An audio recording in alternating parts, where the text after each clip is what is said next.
Hello दोस्तों, स्वागत है आपका अपने यूट्यूब चैनल एसएस ट्यूशन में।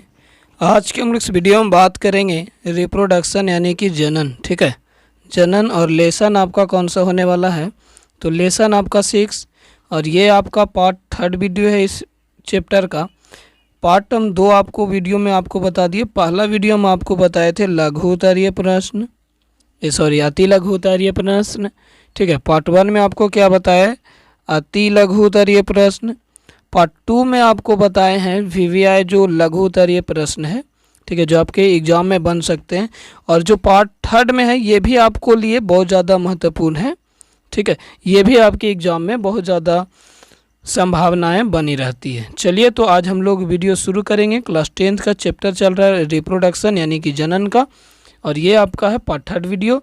चलिए तो शुरू करते हैं आज इस वीडियो को। सबसे पहला क्वेश्चन है, ज़रा ध्यान दीजिएगा।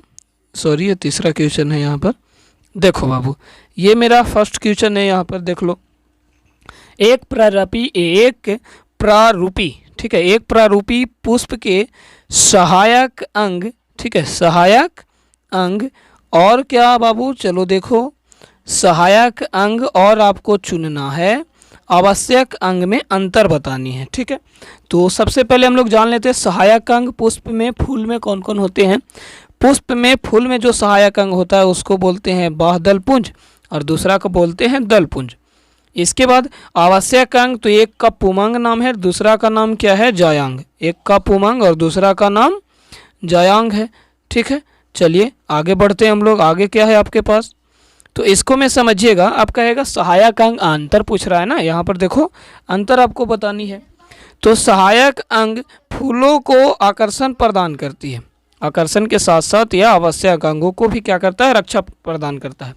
सहायक अंग यानी कि बाह्य दलपुंज और जो दलपुंज है ये फूलों को तो आकर्षक प्रदान करवे करेगा, बढ़िया दिखाने में ये मदद करता है, लेकिन साथ ही आपको एक और काम क्या करता है कि ये आवश्यक अंग अर्थात पुमंग और जायांग को, ठीक है, सुरक्षित रखने का काम करता है। ठीक है, चलिए आगे। आवश्यक अंग, तो यह जनन का कार्य पूरा करता है। पुमंग आपको पता होगा जब पढ़े होंगे लेसन 6, तो पुमंग जो है आपका, ठीक है, पुमंग आपका क्या है, तो पुमंग पुरुष का नर भाग है और जायांग क्या है, तो स्त्री का मादा भाग है। यानी कि पुरुष का नर भाग और पुष्प का क्या, तो मादा भाग है, ये है ना। चलिए यहाँ तक क्वेश्चन क्लियर हुआ। नेक्स्ट क्वेश्चन हम लोग क्वेश्चन नंबर 2 देखेंगे। इससे पहले चलिए देखो, 2 क्वेश्चन नंबर क्या है आपका, बीज पत्र का काम क्या है। ठीक है, बीज पत्र का काम क्या है। यहाँ जो हम अपने हिसाब से क्वेश्चन नंबर 1 और 2 लिखे हैं, आपका जो लेसन 6 में लघु उत्तरीय प्रश्न है ये थोड़ा सा डिफरेंट आपका होगा। ठीक है, चलिए वो कौन सा डिफरेंट होगा हम आपको बता देते हैं। यहाँ से एक, यहाँ पर जो आपका, यहाँ किधर गया ये, चलिए ये जो आपका है देख लो, यहाँ पर ये जो लघु उत्तरीय प्रश्न आपको है, क्वेश्चन नंबर 1, 2, 3 दिखाई दे रही है क्या, क्वेश्चन दिखाई दे रहा है। क्वेश्चन देखिएगा सही से, हम आपको यहाँ पे कैमरा बड़ा कर दे रहे हैं। देखो क्वेश्चन यहाँ पे दिखाई दे रही है ना। तो ये जो क्वेश्चन है आपको, ये अलग क्वेश्चन है, नंबरिंग इसका खाली अलग होगा। ठीक है, तो नंबरिंग अलग होगा, बाकी सब क्या है बाबू सेम है। देखो अभी हम आपको बताए बीज पत्र का काम क्या है, तो बीज पत्र आपको कहाँ है, क्वेश्चन नंबर 11 में है, और यहाँ पे हम क्वेश्चन नंबर 1 बता रहे हैं, तो उसको से कोई प्रॉब्लम नहीं है, खाली आपको क्वेश्चन सेम होनी चाहिए। ठीक है, चलिए तो आगे हम लोग बात करते हैं। यहाँ से हम कैमरा को आपको अब हटा देते हैं बाबू। चलिए क्वेश्चन नंबर नेक्स्ट देख लीजिए, बीज पत्र का काम क्या है। ठीक है, तो बीज पत्र का काम क्या है यहाँ से समझिएगा। अंकुरन के बाद एक पौधे के 2 बीज पत्र उसके पहले पत्ते के रूप में उभर जाते हैं।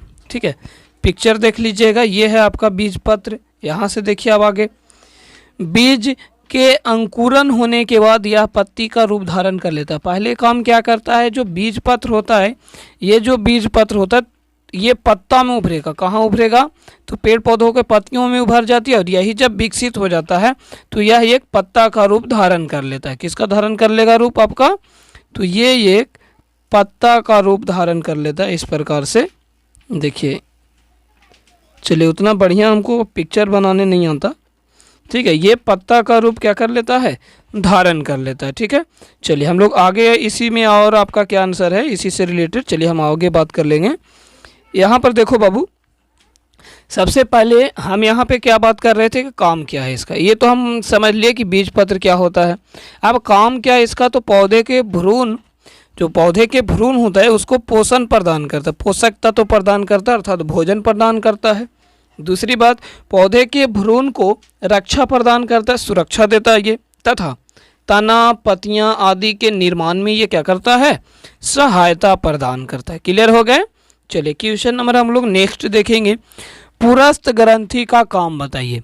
पुरस्थ ग्रंथि ये मुख्य रूप से पुरुष के भागों में पाई जाती है, पुरुष का जननांग है ये। तो इसका प्रमुख कार्य है सीमेन, सीमेन का स्राव करना, निर्माण करना। अब सीमेन के बात किया है तो सीमेन किस रंग का होता है, जिसका रंग दूधिया अर्थात वीर्य के जैसा होता है। किसके जैसा होगा, तो वीर्य के जैसा होगा, स्पर्म के जैसा होती है। तथा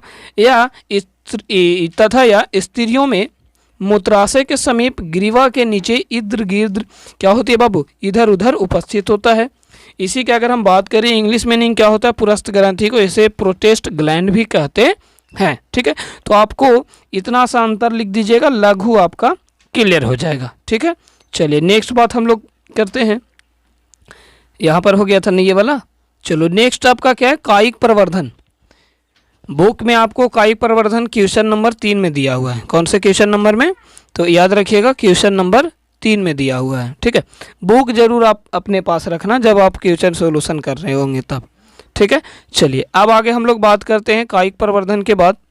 देखो तो जनन की वह प्रक्रिया, परिभाषा में आपका क्या है, तो जनन की वह प्रक्रिया जिसमें पादप शरीर का कोई कायिक या वर्धी भाग या कायिक भाग, जैसे में कौन, तो जड़, तना, पत्ती आदि उसके विलग और अपरिवर्धित होकर नए पौधे का क्या करते हैं, निर्माण करते। कहने का मतलब ये हुआ कि कायिक प्रवर्धन क्या है, तो अलैंगिक जनन की वैसी प्रक्रिया जिसमें पेड़ पौधों के जड़, तना तथा पत्तियां पूर्ण रूप से विकसित करके एक नए पेड़ पौधों का क्या करता है, निर्माण करता है। ठीक है, उसे हम क्या बोलते हैं, कायिक प्रवर्धन बोलेंगे या फिर कायिक जनन बोलेंगे। इसके द्वारा बनने वाला पौधा, अब आगे देख लो, इसके द्वारा बनने वाला पौधा अपने जनक के अनुरूप होते हैं। अनुरूप का मतलब होता है जैसा पौधा के जनक होंगे यानी कि माता पिता होंगे, ठीक है, ठीक उसी प्रकार से उसका संतति भी होती है यानी कि संतान भी होते हैं। ठीक है, चलिए अब आगे बात करते हैं, इसके आगे रिलेटेड क्या बात है।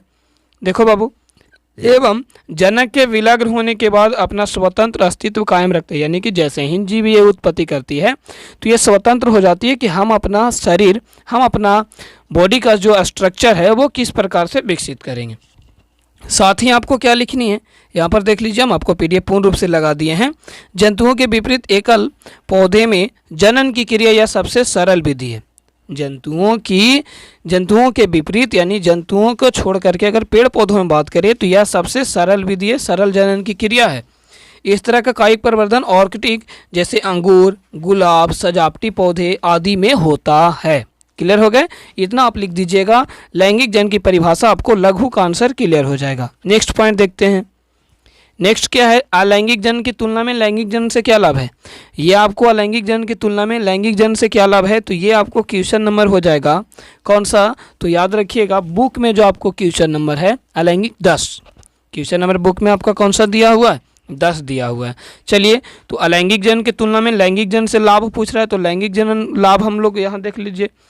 लैंगिक जनन से उत्पत्ति संतति आनुवांशिक गुण से भिन्न होते हैं। पहला लाभ, यहाँ से देखो आप पहला पॉइंट दूसरा पॉइंट दर्शा देना, हम यहाँ पे सेम लिख दिए एक ही में।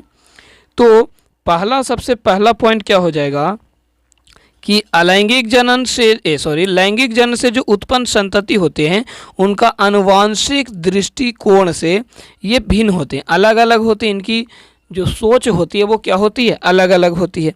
चलिए अब दूसरा देखते हैं हम लोग।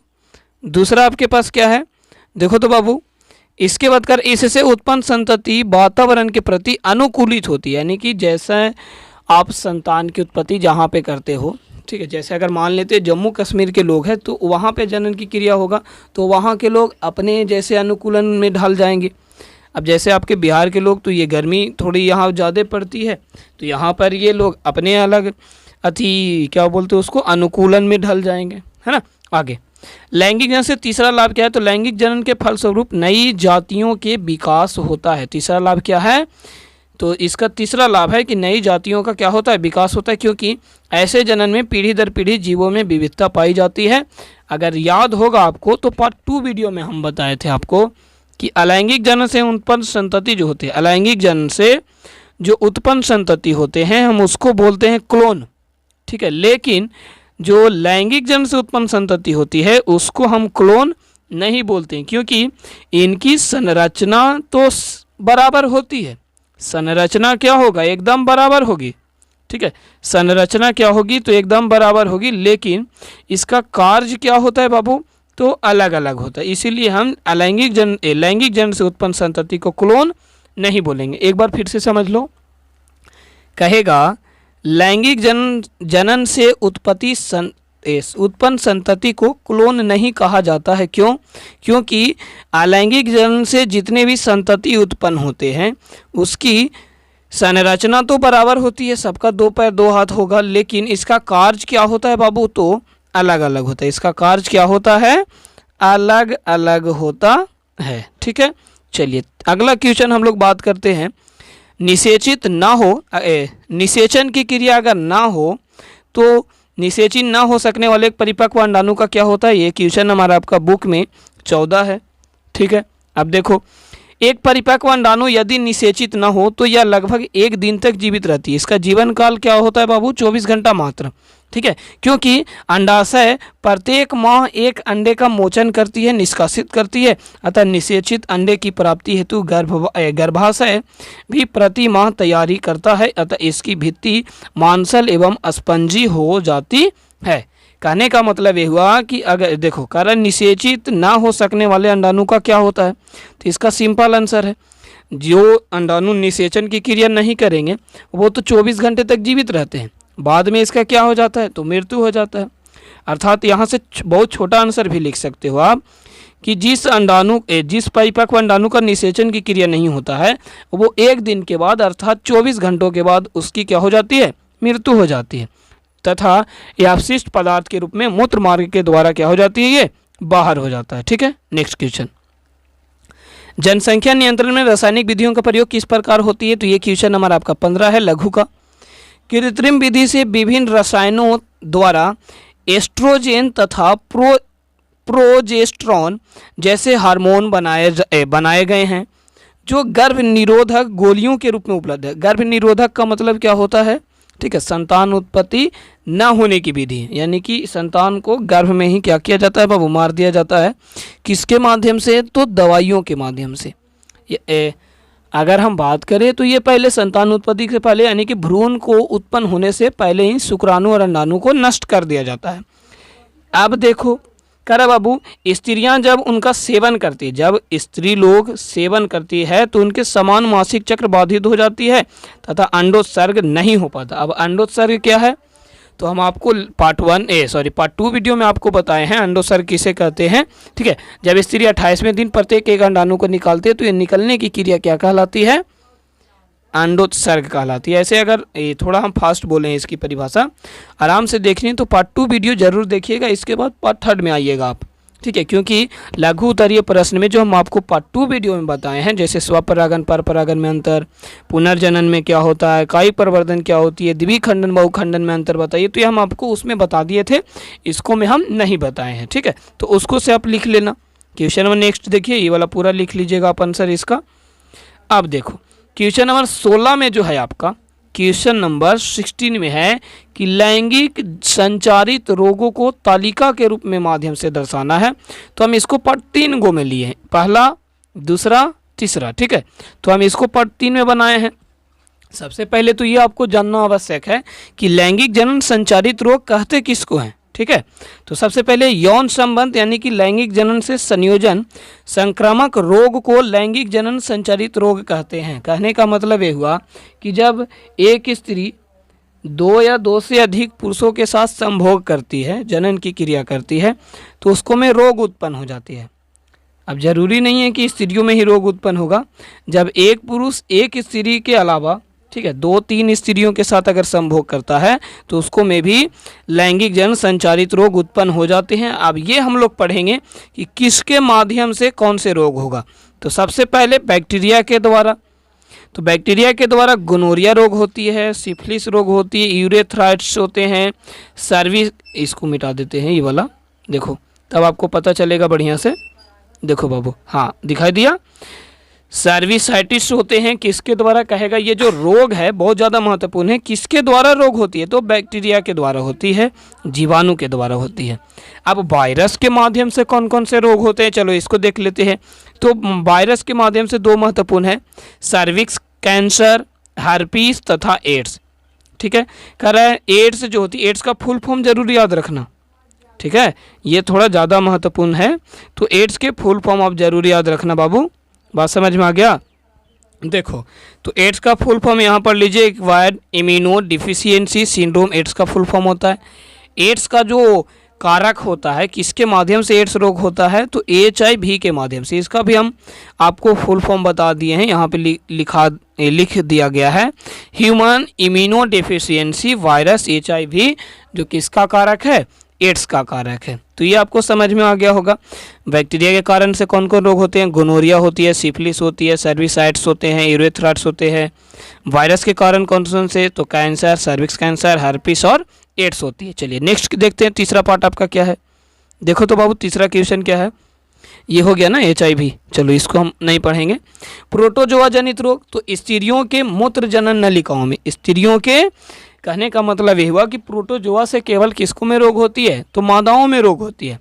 स्त्रियों के मूत्र जनन नलिकाओं में एक प्रकार के प्रोटोजोआ के संक्रमण से होने वाला रोग, जिसका नाम क्या है, यानी कि प्रोटोजोआ से मात्र एक ही रोग होता है जिसका नाम है ट्राइकोमोनिएसिस। ट्राइकोमोनिएसिस इंग्लिश मीनिंग भी लिख दिया और इसका हिंदी वर्ड भी आपको लिख दिया गया है, ठीक है। तो ट्राइकोमोनिएसिस किसके कारण से होने वाला रोग है, प्रोटोजोआ के कारण।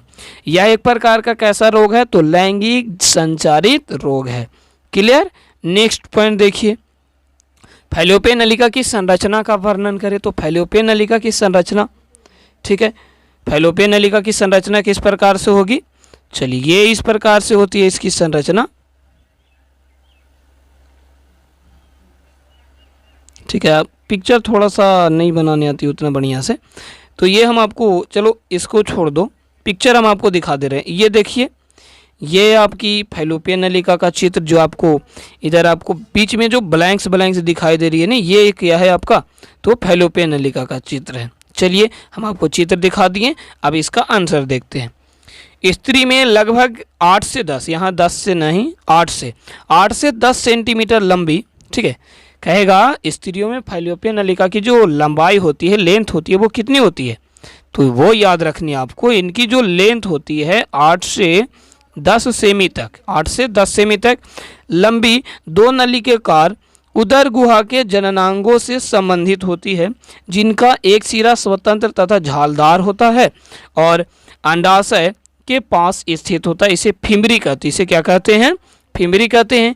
इनका दूसरा सिरा गर्भाशय से जुड़ा होता है। पहला सिरा किससे जुड़ा हुआ होगा, फिमरी से। दूसरा सिरा किससे जुड़ा हुआ होगा, तो दूसरा सिरा जुड़ा हुआ है गर्भाशय से, ठीक है। चलिए नेक्स्ट क्वेश्चन हम लोग बात करते हैं। क्या जटिल संरचना वाले जीव जो होते हैं पुनर्जनन द्वारा नई संतति उत्पन्न करेगा क्या, नहीं करेगा। ये क्वेश्चन नंबर आपको लघु का 8 है।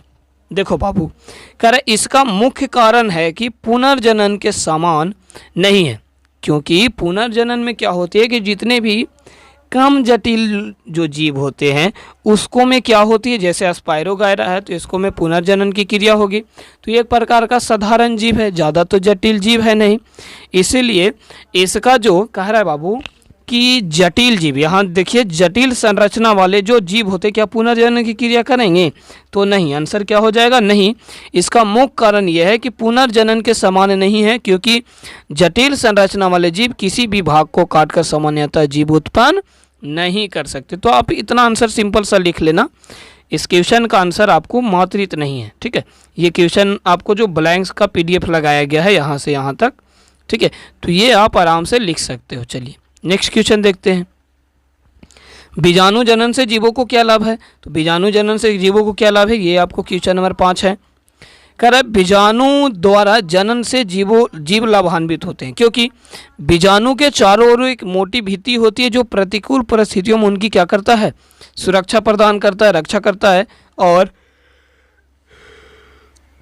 और नम सतह के संपर्क में आने पर उनकी क्या होने लगती है, वृद्धि होने लगती है। ठीक है, तो ये आप आंसर लिख देना, पूरा का पूरा आंसर आपको सही हो जाएगी।